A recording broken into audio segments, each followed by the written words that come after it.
Hi boys and girls. I was going to do a video about a different kind of anime, but then I got introduced into this realm. Now, this realm isn't really a place which I like to explore often. It's generally the one with the really short, obscure, just bizarre anime in general.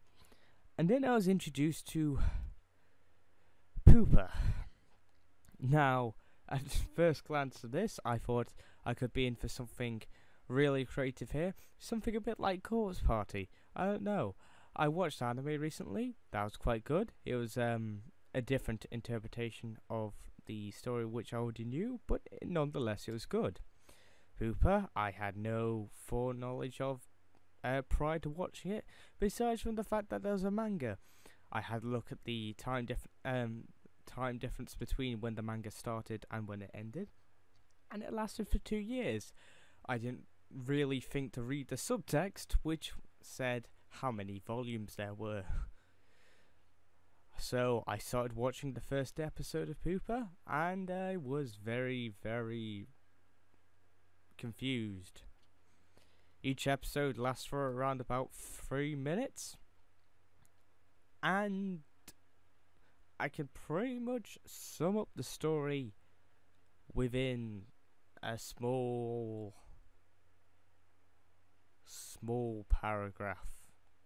Literally, for whatever lore this amazing, mysterious anime slash manga may have in store, I have not stumbled upon it yet. In fact, I don't even know what this is. My insanity meter just sort of blew massively. I mean, my god. It's like going to a museum and staring at abstract art for too long and your eyes start to ache. Or turning the 3D onto your 3DS on a game that really shouldn't have 3D on, and you slowly begin to realise that blood is pouring from your eyes. And you questioned why. Why would they install this feature if all it does is hurt you? This is Pupa, my good friends. I would have some sort of footage here, but I will probably end this sort of it's not review, it's just me telling you about it. I will end it on the trailer.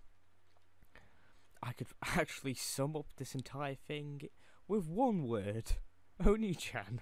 Okay, that is I never thought that those words. Oh, I knew that at one point the word would annoy me, but normally they're said from some sort of cute individual that, you can forgive.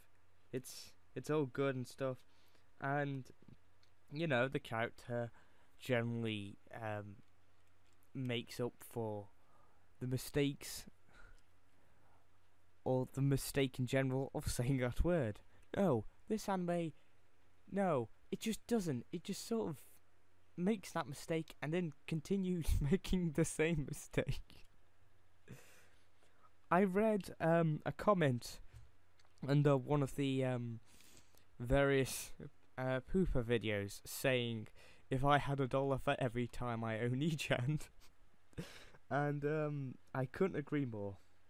This is something.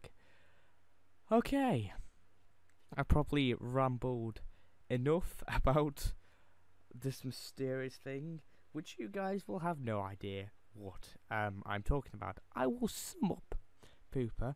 Now, if any of you are going to start complaining about me spoiling the story, there are no spoilers for this anime, okay?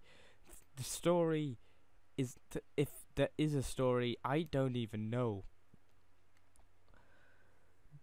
Basically, a brother and a sister who have been abandoned by their abusive parents have stumbled upon crimson butterflies. This then turns the little girl into a monster where she will eat and crave flesh. This turns the older ONI-CHAN slash brother into someone who can regenerate their flesh. So, the natural order of whatever the hell's going on here is that she basically feeds off of him whenever she's hungry. I thought when I first read this, okay, this could be very interesting.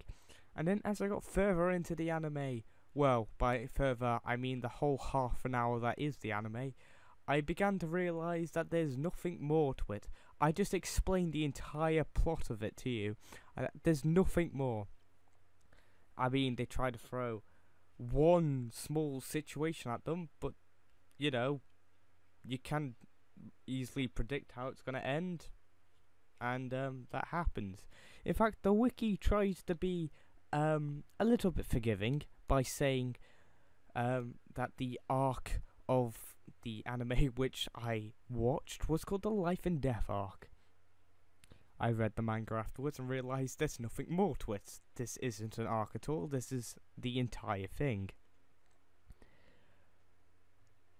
I just don't know anymore. I don't know what to think of this. It was an experience, it wasn't really an anime. In fact, some people would go far to say it was an art.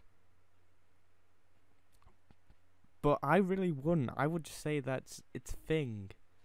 It's a thing that I would have enjoyed much, much more if they, you know, turned it into a full-fledged anime instead of whatever it was.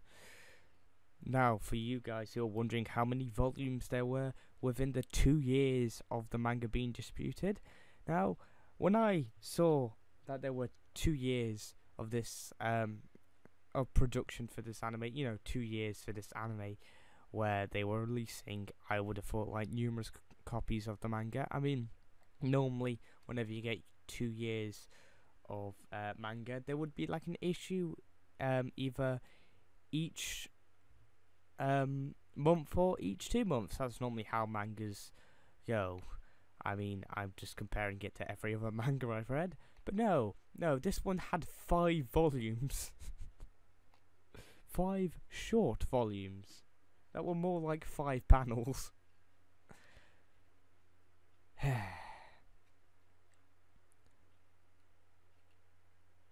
I can't really give you my final thoughts on this because I have none. This will be forever etched into my mind as something which I will be craving more from. Pupa is disappointing, that's all I can say. I can't say it's good and I can't say it's bad. It's just a thing. If you want to watch it, by all means watch it. In fact, I'll even send a link to the entire anime. There's a half an hour anime sort of thing that was just slammed together that has actually been put up onto YouTube. I thought, they may have missed off a bunch of stuff from here, but I started watching the anime individually and realised, nope, this is the entire thing. There's nothing more to it. So unless they're planning on, you know, continuing it, which by the looks of things they're not. I mean, I watched the entire thing and I looked on other websites and it just said that episode 12 was a grand finale. So there are only 12 episodes that are disappointingly short. If there was more to the background of the characters, I would probably, you know, have some reason to care about them, other than the fact that the little sister says ONI-CHAN a lot, and the big brother just sort of he's just there. He's just there. He just exists. There's a teddy bear. It's a bear. A little bear. I give up.